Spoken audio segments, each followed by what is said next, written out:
हाय viewers, आज जो हम सॉल्व करने जा रहे हैं रिव्यू एक्सरसाइज क्लास 9 का सिंध बोर्ड का। तो ये हमारे पास पहला क्वेश्चन है इसका, multiplicative inverse of under radical 5 is. कह रहा है कि इसका मल्टीप्लिकेटिव इनवर्स क्या होगा अंडर रेडिकल 5 का। तो आपको पता है कि अंडर रेडिकल 5 जो है मल्टीप्लिकेटिव इनवर्स में हमें जो है आंसर क्या आना चाहिए, 1। तो देखिए इसको किस तरीके से करते हैं। स्क्वायर रूट 5 को क्या इससे क्या मल्टीप्लाई करें जो आपको आंसर 1 मिले, क्योंकि मल्टीप्लिकेटिव इनवर्स में आपके पास आंसर क्या आना चाहिए, 1, क्योंकि 1 जो है ना मल्टीप्लिकेशन का आइडेंटिटी है हमारे पास। तो इसको हम मल्टीप्लाई कर लेते हैं 1/5 के साथ, ठीक है ना। अब ये देखिए आपस में कैंसिल, क्या बचेगा आपके पास 1। तो यानी कि इसका जो मल्टीप्लिकेटिव इनवर्स है वो क्या है, 1/5। इसका मल्टीप्लिकेटिव इनवर्स क्या है, 1/√5। ये इसका मल्टीप्लिकेटिव इनवर्स है ठीक है। अच्छा, उसके बाद सेकेंड क्वेश्चन है आपके पास कि रेशनल, ये क्या है, रेशनल यूनियन इरेशनल। रेशनल और इरेशनल का हम जब यूनियन करेंगे तो हमें क्या मिलेगा, रियल। याद रखना, ठीक है। तो रेशनल और इरेशनल का हम जब यूनियन करेंगे तो हमें क्या मिलेगा, रियल। अच्छा, उसके बाद नंबर थर्ड क्वेश्चन आपके पास कि the additive identity in real number is. अच्छा, जो है कह रहा है कि एडिटिव आइडेंटिटी क्या है रियल नंबर्स में। देखिए एडिटिव आइडेंटिटी जो है ना हमारे पास क्या है, जीरो क्योंकि जो है किसी भी नंबर के साथ हम जीरो को प्लस करेंगे तो वो सेम नंबर आएगा आपके पास, ठीक है। तो इसका क्या है, जीरो। क्योंकि देखिए फॉर एग्जांपल आपके पास 0 + 2 करेंगे तो आपको क्या मिलेगा, 2, ठीक है ना। या 3 + 0 करेंगे तब क्या आपके पास मिलेगा, 3। यानी कि किसी भी नंबर को आप 0 के साथ प्लस करेंगे तो वो सेम नंबर आएगा आपके पास, ठीक है ना। जैसे कि 0 को हमने 2 के साथ प्लस किया तो आंसर में क्या मिला आपको, 2। 0 को हमने 3 के साथ प्लस किया तो हमें क्या मिला, 3, ठीक है ना। तो इसका मतलब है इसका एडिटिव आइडेंटिटी क्या है रियल नंबर का, वो है 0। उसके बाद नेक्स्ट क्वेश्चन है हमारे पास 4। अच्छा, ये कह रहा है क्या जो है इसका ये इसका यहाँ पे क्या आएगा इसका, ठीक है ना। यहाँ पर क्या मिसिंग है, ये असल में प्रॉपर्टी है एसोसिएटिव प्रॉपर्टी। क्योंकि एसोसिएटिव प्रॉपर्टी हमें पता है किस तरीके से होता है। देखिए a + b + c is equal to a + b + c। अब यहाँ पे अगर दो नंबर्स पे ब्रैकेट है तो यहाँ पर सेकंड दो पर ब्रैकेट, तो यहाँ पर फर्स्ट दो पर ब्रैकेट होगा, ठीक है ना। तो यानी कि यहाँ पर क्या मिसिंग है, सी, ठीक है ना। तो यहाँ पर क्या आना चाहिए, सी। अब यहाँ पे आपके पास देखें ए की जगह देखें 5 है, बी की जगह आपके पास 6 है, सी की जगह आपके पास 7 है। तो यहाँ पर क्या मिसिंग है, यानी कि सी। सी हमारे पास क्या है, 7। तो यहाँ पर क्या आएगा, 7, ठीक है। अब नेक्स्ट क्वेश्चन आप लोगों के पास ये है कि इसका आंसर क्या आएगा आपके पास, ठीक है ना। क्योंकि देखें ये है एडिटिव इनवर्स, असल में ये क्या है, एडिटिव इनवर्स। यहाँ पर इसे देखें क्या आएगा आंसर इसका, 3 प्लस इंटू माइनस -3। तो ये दोनों आपस में कैंसिल, क्या आंसर मिलेगा आपको, 0, ठीक है ना। ये है एडिटिव इनवर्स, ठीक है ना। 3 का जो है एडिटिव इनवर्स क्या है, -3।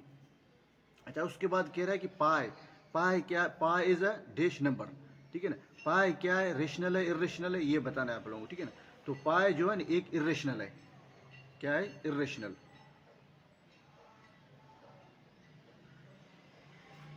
इरेशनल्स और रेशनल्स क्या होते हैं, रेशनल नंबर्स वो होते हैं जिसको हम P/Q फॉर्म में लिख सकें, वो रेशनल होते हैं, ठीक है ना।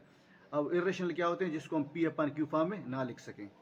अच्छा, उसके बाद ये है 22/7। अब ये कह रहा है क्या नंबर है, ये रियल है, सॉरी रेशनल है इरेशनल है। अब देखिए ये 22/7 क्या है आपके पास, ये रेशनल नंबर है ठीक है ना। ये क्या है, रेशनल, क्योंकि हम इसको P/Q फॉर्म में लिख रहे हैं ना भाई, 22/7, ठीक है। ये P है आपके पास और ये Q है, ठीक है ना। और P और Q के आपस में P और Q क्या है, इंटीजर्स हैं, ठीक है ना। तो इसलिए इसको हम P/Q फॉर्म में लिख सकते हैं। तो इसलिए इसको हम क्या कहते हैं, ये रेशनल है, रेशनल नंबर है, रेशनल, ठीक है। अच्छा, अब नेक्स्ट क्वेश्चन है हमारे पास, कह रहा है कि द कॉन्जुगेट ऑफ, इसका कॉन्जुगेट क्या होगा। देखिए हम कॉन्जुगेट में हम क्या करते हैं कि जिसके साथ आयोटा हो उसका हम साइन चेंज कर लेते हैं, ठीक है ना, सिंपली, ठीक है ना। अब यहाँ पर आयोटा किसके साथ है, जो है 5 के साथ है, ठीक है ना। अच्छा, पहले तो इसको z के बाद इक्वल रखें। तो यहाँ पर तो MCQ डायरेक्टली लिखेंगे, मगर वैसे अगर आम मेथड में क्या करेंगे, इसको 3 -3 + 5 आयोटा, ठीक है। अब इसका कॉन्जुगेट क्या करें, मालूम करेंगे तो क्या होगा, ये कॉन्जुगेट का सिंबल है, ठीक है ना। तो -3 जिसके साथ आयोटा हो उसका साइन चेंज कर लेते हैं, जो है +5 आयोटा है तो क्या होगा, -5 आयोटा। यानी कि यहाँ पर क्या लिखेंगे हम, -3 -5 आयोटा। इसको कुछ नहीं करेंगे हम, रियल पार्ट को, ये कॉन्जुगेट जो है, कॉन्जुगेट में सिर्फ जो है इमेजिनरी पार्ट का साइन चेंज होगा, यानी कि जिसके साथ आयोटा होगा उसका साइन चेंज करेंगे, ठीक है ना। प्लस का 5 था, माइनस का 5 हो गया, ठीक है ना। तो इसका ये है। उसके बाद नंबर ये आपके पास, अच्छा, इन कह रहा है कि इसका जो है रियल पार्ट क्या होगा इसका, ठीक है ना। हमारे पास ये 2 आयोटा ब्रैकेट 3 माइनस आयोटा, इसको अब सोल्व करना पड़ेगा आपको थोड़ा सा, ठीक है। तो 2 आयोटा अंदर मल्टीप्लाई करेंगे, पहले 2 आयोटा को 3 के साथ मल्टीप्लाई करेंगे, 2 3 द 6 आयोटा, ठीक है ना। अब plus into minus, minus 2 iota को आयोटा के साथ करेंगे तो 2 आयोटा स्क्वायर, ठीक है। अब हम क्या करेंगे, 6 आयोटा माइनस 2, हमें पता है आयोटा स्क्वायर किसके बराबर होता है, आयोटा स्क्वायर बराबर होती है -1 के, ठीक है। तो यहाँ पर आप क्या लिखेंगे, -1। तो अब देखें 6 आयोटा प्लस इंटू माइनस, -2 को 1 के साथ मल्टीप्लाई करेंगे, sorry minus into minus plus 2 को 1 के साथ मल्टीप्लाई करेंगे 2।